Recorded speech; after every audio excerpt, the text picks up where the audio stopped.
नमस्कार साथियों और नमस्कार प्यारे बच्चों। आज हम कक्षा 6 की सामाजिक विज्ञान की एनसीईआरटी की न्यू बुक की 8 ग्रेड के लेसन नंबर 4 को कंप्लीट करने वाले हैं।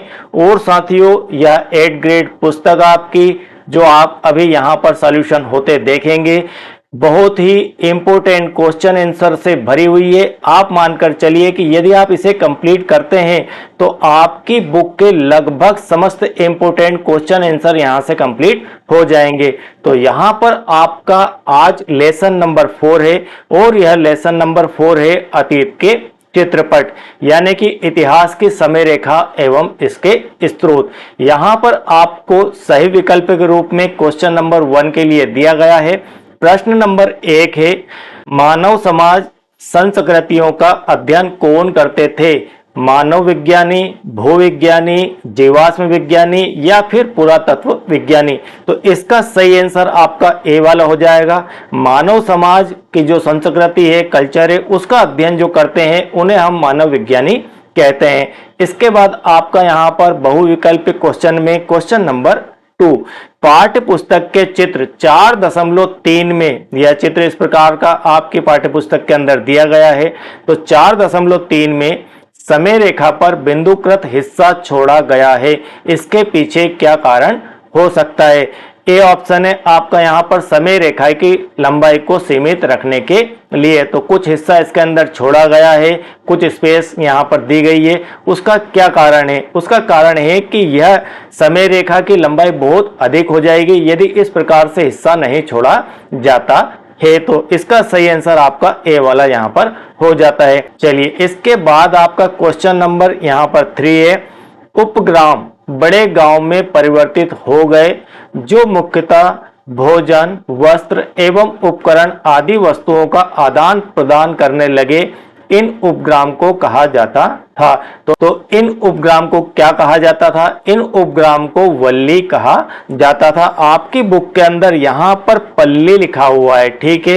हो सकता है कि यहाँ पर प्रिंटिंग मिस्टेक हो गई हो, तो अपनी बुक के अंदर आप इसे मिलान कर लेना। यहाँ पर सही आपका ऑप्शन पल्ली होगा।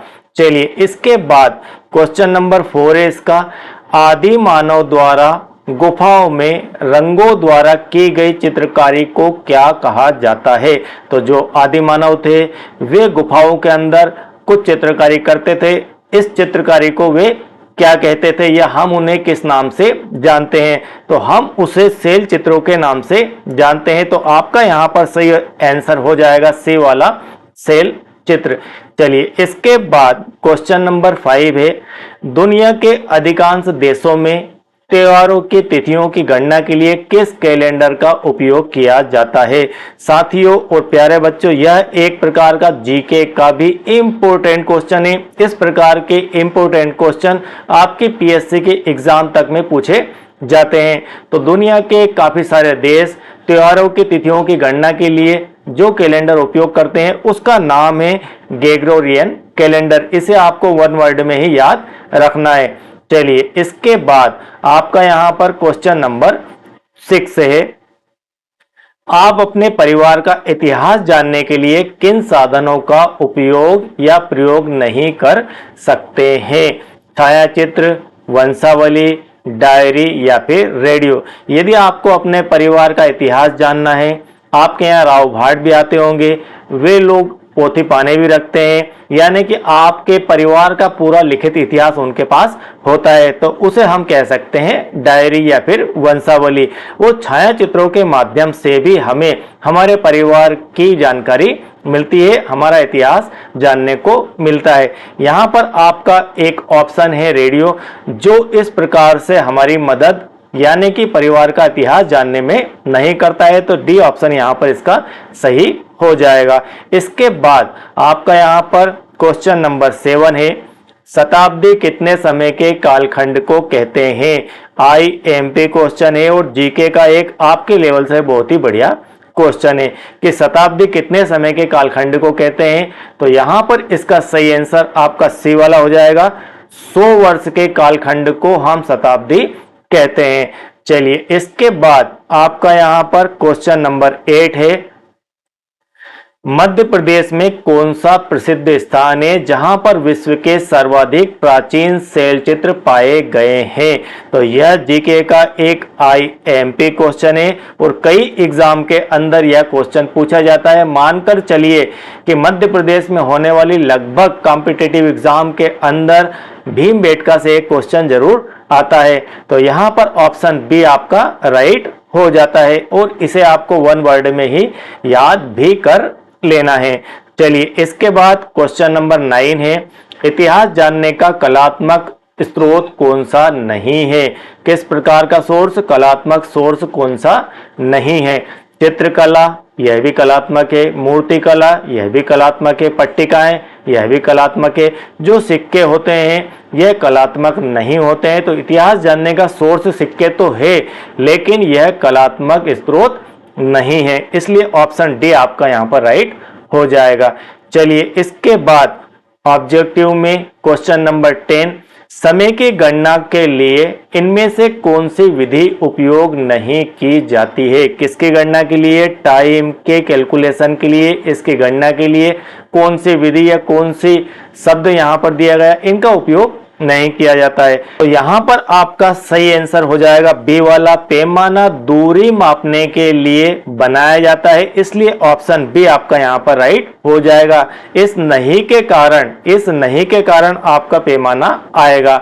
अदरवाइज यदि ये नहीं यहां पर नहीं होता देन वर्ष, शताब्दी और सहस्त्राब्दी में से एक ऑप्शन आपका सही हो जाता। चलिए इसके बाद आपके यहां पर फिल इन द ब्लैंक्स दिए गए हैं। फिल इन द ब्लैंक्स के अंदर आपसे कहा गया है कि यहां पर काफी सारे वर्ड आपको दिए गए हैं, इन वर्डों में से ही आपको fill in the blanks complete करना है। तो यहां पर ए वाला है, इतिहास की घटनाओं को चिन्हित करने के लिए खालिस्तान एक सुविधाजनक उपकरण है। तो इतिहास की घटनाओं को चिन्हित करने के लिए समय रेखा, जो मैंने अभी जस्ट आपको एक चित्र दिखाया था वह समय रेखा का है और आपकी बुक के अंदर भी समय रेखा बनी हुई है। तो यह समय रेखा इतिहास की घटनाओं को चिन्हित करने के लिए एक सुविधाजनक उपकरण हो सकता है। इसके बाद बी वाला है, 1000 वर्षों का कालखंड क्या कहलाता है?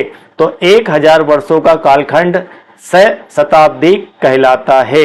चलिए यहां पर सी वाला है, पांडुलिपि, ताम्रपत्र और सिक्के इतिहास जानने के कैसे स्रोत हैं? तो यहां पर हम कह सकते हैं और इसे वन वर्ड में क्वेश्चन के रूप में भी पूछा जा सकता है कि पांडुलिपि, ताम्रपत्र और सिक्के इतिहास जानने के कैसे स्रोत होते हैं? पुरातात्विक स्रोत होते हैं।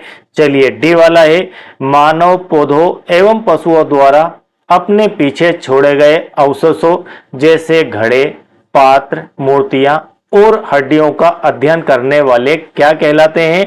तो जो लोग मानव, पौधे, पशुओं द्वारा पीछे छोड़े गए अवशेषों को, जैसे कि घड़े हैं पुराने, कहीं से कोई बर्तन मिल जाए गड़ा हुआ बहुत ही पुराना, कहीं मूर्तियां मिल जाए, तो इनका अध्ययन करने वाले जो लोग होते हैं उन्हें हम पुरातत्व विज्ञानी कहते हैं। चलिए इसके बाद आपका यहां पर ए वाला है, खालिस्तान तालिकाओं की एक पुस्तक है जिसमें प्रत्येक माह के दिनों के साथ साथ संबंधित खगोलीय आंकड़ों को सूचीबद्ध किया जाता है। तो उस पुस्तक का नाम है पंचांग और पंचांग सभी घरों के अंदर लगभग देखी जाती है। इसके बाद एफ वाला है, जिस समय अवधि का एक बड़ा भाग हिम आच्छादित था इसे खालिस्तान युग कहा जाता है। तो उस युग को हम हिम युग कहेंगे। चलिए इसके बाद जी वाला है, इतिहास के विभिन्न सोर्स ऐतिहासिक घटनाओं को समझने व उनका पुनर्निर्माण करने में सहायक होते हैं। चलिए इसके बाद एच वाला है, संसार का प्रथम नगर, मोस्ट आईएमपी क्वेश्चन है, इसे वन वर्ड में आपको याद कर लेना है कि संसार का प्रथम नगर मेसोपोटामिया सभ्यता में बसाया गया था। चलिए इसके बाद और मेसोपोटामिया सभ्यता को ही सबसे पुरानी सभ्यता माना जाता है। इतिहास का अध्ययन करने के लिए समय रेखा का प्रयोग करना सुविधाजनक होता है। इस समय रेखा में किसी एक बिंदु को प्रारंभिक बिंदु मानकर उसके दाईं एवं बाईं ओर गणना की जाती है। समय रेखा में प्रारंभिक बिंदु से बाईं ओर कौन से काल को दिखाया जाता है? तो बाईं ओर जो है समय रेखा के अंदर भूतकाल को दिखाया जाता है। चलिए इसके बाद प्रश्न नंबर 9 है, जीव जंतुओं के पद चिन्हों या पौधों के अवशेष चिन्ह जो कि मृदा एवं शिलाओं की परतों के बीच संरक्षित पाए जाते हैं, उन्हें क्या कहा जाता है? तो वन वर्ड में ही आपको याद रखना है कि उन्हें हम जीवाश्म कहते हैं। चलिए इसके बाद अति लघुत्तरीय प्रश्नों से प्रश्न नंबर 1, तिथियों की गणना के लिए उपयोग होने वाले शब्द समूह सा पू का पूरा नाम लिखिए। यह बहुत ही आईएमपी और बड़े ही ध्यान से इसे आप समझ लेना और याद कर लेना। तिथियों की गणना के लिए उपयोग होने वाले शब्द सा पू का पूरा नाम सामान्य संवत पूर्व होता है। क्या होता है? सामान्य संवत पूर्व। चलिए इसके बाद यहां पर क्वेश्चन नंबर 2 है, इतिहासकार किसे कहते हैं? साथियों और प्यारे बच्चों, ये जो मैं आपको आंसर दिखा रहा हूं ये आपकी बुक से मैंने कॉपी किए हैं, तो आपको जो क्वेश्चन का आंसर यहां पर दिया जा रहा है वह बिल्कुल ऑथेंटिक आंसर है। चलिए, इतिहास ऐसा व्यक्ति होता है जो अतीत का अध्ययन करता है एवं उसके विषय में लिखता है। तो इतिहासकार किसे कहते हैं? यह मोस्ट आईएमपी आपका क्वेश्चन है। हो सकता है कि 2026 के एग्जाम में यह आपसे पूछा भी जाए। चलिए इसके बाद प्रश्न नंबर 3 है, पुरातत्व विज्ञानी क्या कार्य करते हैं? तो पुरातत्व विज्ञानी क्या कार्य करते हैं? तो पुरातत्व विज्ञानी मानव, पौधों एवं पशुओं द्वारा अपने पीछे छोड़े गए अवशेषों के हिस्से एवं वस्तुओं का उत्खनन करके अतीत का अध्ययन करते हैं। तो वन वर्ड में ही आपको याद रखना है कि ये पुरातत्व विज्ञानी जो होते हैं ना, ये अवशेषों का अध्ययन करते हैं। जो भी पुराने अवशेष हैं, चाहे वह पौधे के हो, पशुओं के हो या फिर और किसी मानव का कंकाल हो। चलिए इसके बाद प्रश्न नंबर 4, हिमयुग की अवधि बताइए। तो हिमयुग की अवधि लगभग 1 लाख वर्ष पूर्व से लेकर 12,000 वर्ष पूर्व तक रही है। इसके बाद आपका यहाँ पर क्वेश्चन नंबर 5 है, इतिहास की शताब्दी गणना के आधार पर बताइए कि वर्तमान में कौन सी शताब्दी चल रही है। यह भी एक आईएमपी जीके का क्वेश्चन है। आपसे पूछा जाए कि वर्तमान में कौन सी शताब्दी चल रही है, तो वर्तमान में 21वीं शताब्दी चल रही है। इसके बाद प्रश्न नंबर 6 है, मानव लगभग कितने वर्ष पूर्व से पृथ्वी पर रह रहा है? मानव, जिसे आप होमो सैपियंस भी कहते हैं, यह लगभग पृथ्वी पर 3 लाख वर्षों से रह रहा है। इसके बाद आपका यहाँ पर प्रश्न नंबर 7 है, सिंधु सरस्वती सभ्यता का समय काल आज से कितने वर्ष पूर्व माना गया है? यह भी एक आईएमपी क्वेश्चन है और सिंधु सरस्वती सभ्यता के बारे में आपकी समय रेखा के ऊपर जानकारी दी गई है। तो सिंधु सरस्वती सभ्यता का समय काल आज से लगभग 4500 वर्ष पूर्व माना गया है। चलिए इसके बाद प्रश्न नंबर 8 है, अधिकांश प्राचीन सिक्कों में राजा रानियों के चित्र क्यों मिलते हैं? साथियों, यहाँ पर इसका क्वेश्चन आपका गायब हो चुका है, मिसप्रिंट हुआ है कोई कारण से, इसलिए जो है इसका आंसर आपको मैं कमेंट बॉक्स के अंदर दे दूंगा। चलिए इसके बाद आपका यहाँ पर क्वेश्चन नंबर 9 है, भारतीय लोग तिथि, पत्र, महीना एवं दिनों के निर्धारण के लिए किस पर निर्भर रहते हैं? तो भारतीय लोग तिथि, पत्र, महीना एवं दिनों के निर्धारण के लिए पंचांग पर निर्भर होते हैं। इसके बाद क्वेश्चन नंबर आपका 10 है, समय रेखा से हमें क्या सहायता मिलती है? यह बिल्कुल मोस्ट आईएमपी क्वेश्चन है और हो सकता है कि 2026 के एग्जाम में यह आपसे पूछा भी जाए। तो जिन भी क्वेश्चन को मैं आईएमपी लगा रहा हूं, बराबर उन्हें कंप्लीट आप कर लेना। समय रेखा हमें भिन्न भिन्न समय पर ऐतिहासिक घटनाओं के अनुक्रम को यानी कि क्रम को समझने में सहायता करती है। चलिए इसके बाद आपके आते हैं लघु उत्तरीय प्रश्न और उसके अंदर प्रश्न नंबर 1 है, आदि मानव किस प्रकार रहते थे? ठीक है, तो आदि मानव एक दूसरे की सहायता करने के लिए टोलियों में तथा अस्थायी शिविरों में, शैलाश्रयों यानी कि गुफाओं में रहते थे। तो यहाँ पर क्वेश्चन थोड़ा सा आपको अटपटा लग सकता है। यहाँ पर पूछा यह जा रहा है कि आदि मानव का आवास किस प्रकार का था, वो किस प्रकार के निवास में रहते थे। चलिए इसके बाद प्रश्न नंबर 2 है यहाँ पर, 20वीं शताब्दी सा के आरंभिक वर्ष एवं अंतिम वर्ष को अंकित कीजिए।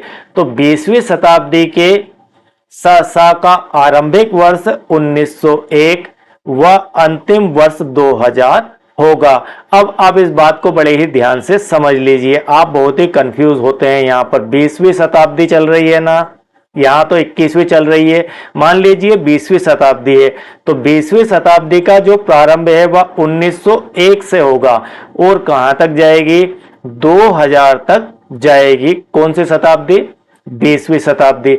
और यदि आपसे 21वीं शताब्दी की बात की जाए तो 21वीं शताब्दी का प्रारंभ 2001 से लेकर, क्योंकि यह 2000 पर एंड हुआ है, तो 2000 से लेकर यह आपके 2001 से लेकर आपके यहां पर बराबर 2100 तक जाएगा। तो बराबर आप यहां पर समझ गए होंगे, 2000 से यह हुआ आपका 2100। तो नेक्स्ट क्या आएगी, 22वीं जो शताब्दी है वह कहां तक आएगी, 22वीं शताब्दी आपको यहां 2200 कर दीजिए। आप यहां 2000 था, या 2100, यहां 2200 कर दीजिए।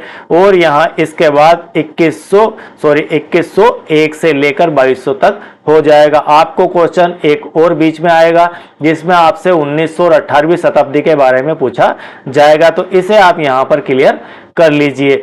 चलिए इसके बाद आपका प्रश्न नंबर 3 है, इतिहास जानने के मौखिक स्रोत कौन कौन से हैं। तो इतिहास जानने के मौखिक स्रोत आपके वंशावली और लोक साहित्य होते हैं। तो ये दोनों ही वर्ड आपको इस क्वेश्चन के आंसर में लिख देना है। चलिए इसके बाद आपका प्रश्न नंबर 4 है, चित्रखंड पहेली के सभी हिस्से उस पहेली को हल करने के लिए हमारे पास उपलब्ध होते हैं, जिससे उसे हल करने में आसानी रहती है। इतिहास की पहेली को हल करने में इतिहासकारों को क्या समस्या आती है। तो इतिहास की पहेली को हल करने में इतिहासकारों को यह समस्या आती है कि इतिहास के मामले में पहेली के कुछ हिस्से गायब रह सकते हैं।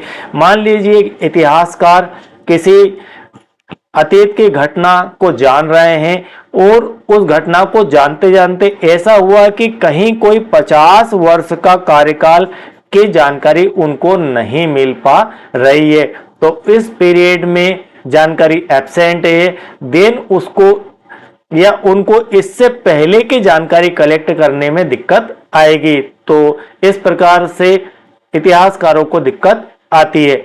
चलिए इसके बाद प्रश्न नंबर 5 है, अपने परिवार की 3 पीढ़ियों की वंशावली बनाइए। तो आप अपने परिवार की 3 पीढ़ियों की वंशावली स्वयं ही बनाएंगे। कैसे बनाएंगे, तो यहां पर आप अपने आप को रख लीजिए, आपके पिताजी और ये कितने भाई हैं, तो वो कितने भाई हैं उनकी जानकारी यहां पर दे दीजिए। ठीक है, फिर उनके पिताजी कितने भाई थे उनकी जानकारी दे दीजिए। तो इस प्रकार से आप अपने परिवार की वंशावली बना सकते हैं और अपने शिक्षक की मदद इसके अंदर आप ले सकते हैं। चलिए इसके बाद प्रश्न नंबर 6 है, जो कि एक IMP क्वेश्चन है, क्योंकि इस क्वेश्चन के अंदर आपसे गणना पूछी गई है। महात्मा गांधी का जन्म 1869 सा में हुआ था, उनका संबंध किस शताब्दी से है। अभी जस्ट मैंने कहा था आपसे कि क्वेश्चन गणना के रूप में आपसे पूछा जाएगा। तो यदि किसी का जन्म, यहाँ पर महात्मा गांधी का उदाहरण लिया गया है, उनका जन्म 1869 में हुआ था, तब उनका जन्म भारत की स्वतंत्रता से कितने वर्ष पूर्व हुआ था, आपको यह गणना करनी है। तो चलिए किस प्रकार से गणना करेंगे। महात्मा गांधी का जन्म 1869 में हुआ था, तो उनका संबंध 19वीं शताब्दी से होगा। कौन सी शताब्दी से? 19वीं शताब्दी से होगा। अब बताइए 19वीं शताब्दी कहां से स्टार्ट हुई है? 19वीं शताब्दी आपकी स्टार्ट हुई है 1801 से लेकर 1900 तक। ठीक है, कहां से? 1801 से लेकर 1900 तक 19वीं शताब्दी रही है। इसके बाद 20वीं शताब्दी, जस्ट मैंने अभी आपको बताया था यहां पर कि 20वीं शताब्दी 1901 से लेकर 2000 तक थी। ठीक है, आप बात बिल्कुल समझ गए होंगे, बिल्कुल आपको कोई डाउट यहां पर नहीं होना चाहिए। अब उनका जन्म स्वतंत्र भारत से कितने वर्ष पूर्व हुआ था? तो हमें स्वतंत्रता कब मिली? हमें स्वतंत्रता मिली 1947 में। तो 1947 में से आप 1869 को माइनस कर दीजिए, देन आपके पास आ जाएगा 78। उनका जन्म भारत के आजाद होने से, स्वतंत्र होने से 78 वर्ष पूर्व हुआ था। चलिए, इसके बाद आपका यहां पर क्वेश्चन नंबर 7 है, जीवाश्म वैज्ञानिक क्या कार्य करते हैं? तो जीवाश्म विज्ञानी जीवाश्म के रूप में करोड़ों वर्ष पूर्व के पेड़ों, पशुओं एवं मानव के अवशेषों का अध्ययन करते हैं। बस इतना ही बार आपको इसके अंदर लिख देना है। प्रश्न नंबर 8 है, समुदायों का विकास होता गया तो समाज जटिल होता गया। उस जटिल समाज में मुखिया का क्या उत्तरदायित्व था? तो समुदायों का विकास हुआ, समाज जटिल हुआ, तब सरदार अथवा उस समय हम उन्हें कहते थे मुखिया सामुदायिक कल्याण के लिए कार्य करते थे। इसके बाद प्रश्न नंबर 9 है, अनुवंशिकी हमें बताती है कि मनुष्य की विशेषताएं एवं गुण एक पीढ़ी से दूसरी पीढ़ी तक पहुंचते हैं। यह विज्ञान की एक शाखा है जो यह बताती है कि मनुष्य का जेनेटिक्स जो है एक दूसरे में ट्रांसफर होता है, तो जेनेटिकल गुण उसके उससे मिलते हैं। इससे इतिहास का अध्ययन करने में किस प्रकार से उन्हें मदद मिलती है? तो अनुवांशिकी के अध्ययन से हमें प्राचीन मानव का इतिहास एवं मानव आबादी के विकास को जानने में सहायता मिलती है। इस प्रकार से आप इसे लिख सकते हैं। चलिए, इसके बाद प्रश्न नंबर 10, आदि मानव को किन चुनौतियों का सामना करना पड़ा होगा? यह एक आईएमपी क्वेश्चन है। आदि मानव के समय में भोजन इतनी आसानी से उपलब्ध नहीं हुआ करता था। भोजन के लिए उन्हें दूर दूर तक जाना होता था, शिकार भी करने पड़ते थे।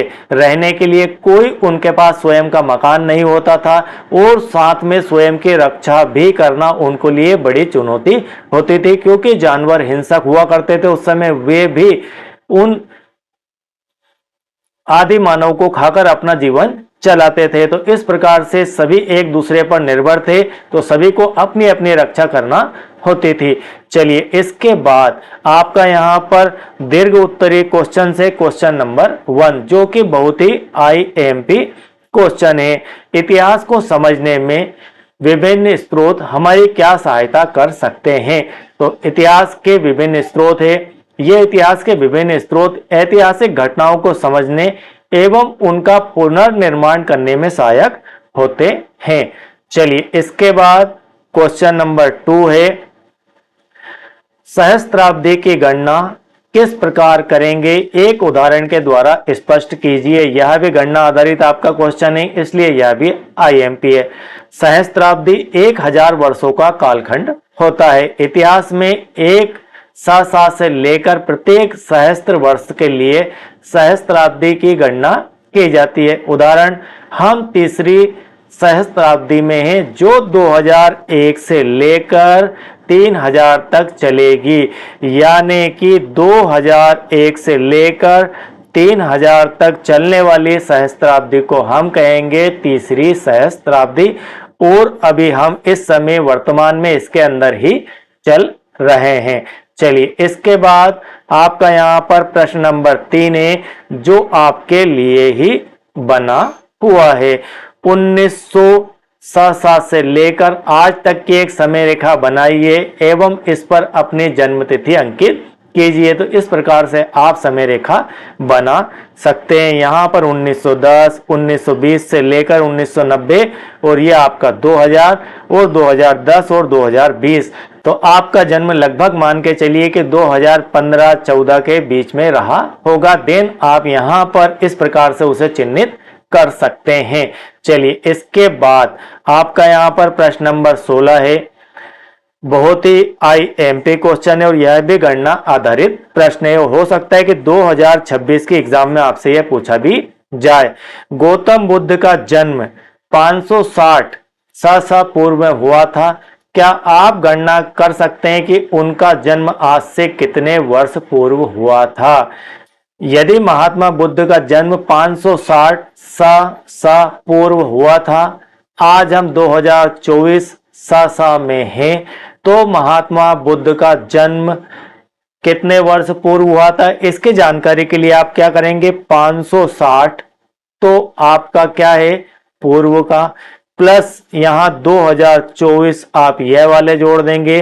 क्यों जोड़ देंगे? क्योंकि यहां पर ईसा पूर्व से बाद में जो समय है वह 2024 साल हुए और ईसा पूर्व का जो समय है वह 560 वर्ष है। तो इन दोनों को जोड़कर आपको एक घटा देना है। देन आपके पास आ जाएगा 2583 वर्ष पूर्व हुआ था।